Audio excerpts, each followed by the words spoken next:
The final strength check we're going to perform is for our cable pullout. Here we want to confirm the force of the cables bearing against the concrete within the anchor is sufficient. The shear strength of the reinforced concrete ensures the strength of the entire block, but we want to make sure that no crushing due to concentrated cable forces is happening within the anchor. And the bearing capacity calculation will come from section 22.8.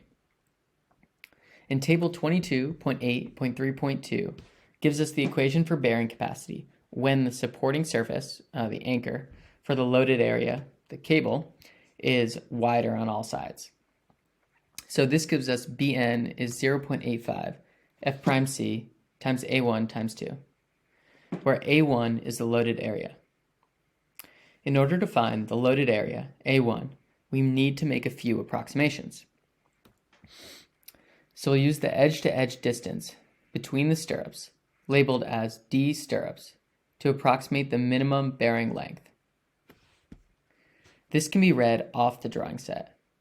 Next, we multiply by the cable diameter to approximate our loaded bearing area, A1.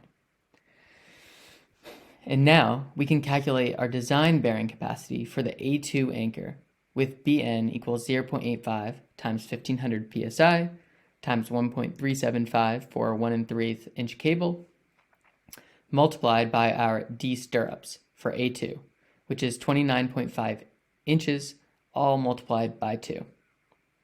This is multiplied by 0.6, our bearing strength reduction factor, to get 276 kilonewtons of capacity. So you can see that calculation here.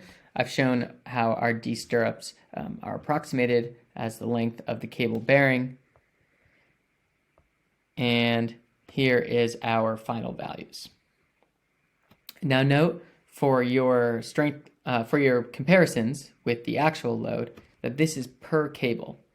When comparing this with an ultimate force, we want to take the handrail cable forces and divide by 2 to get a single handrail cable force. Our ultimate force will then just be the combination of these terms. We get to omit our 1.6 H term because the earth pressure is not acting on this internal surface. But we also do not get to subtract our mu times P overburden term either.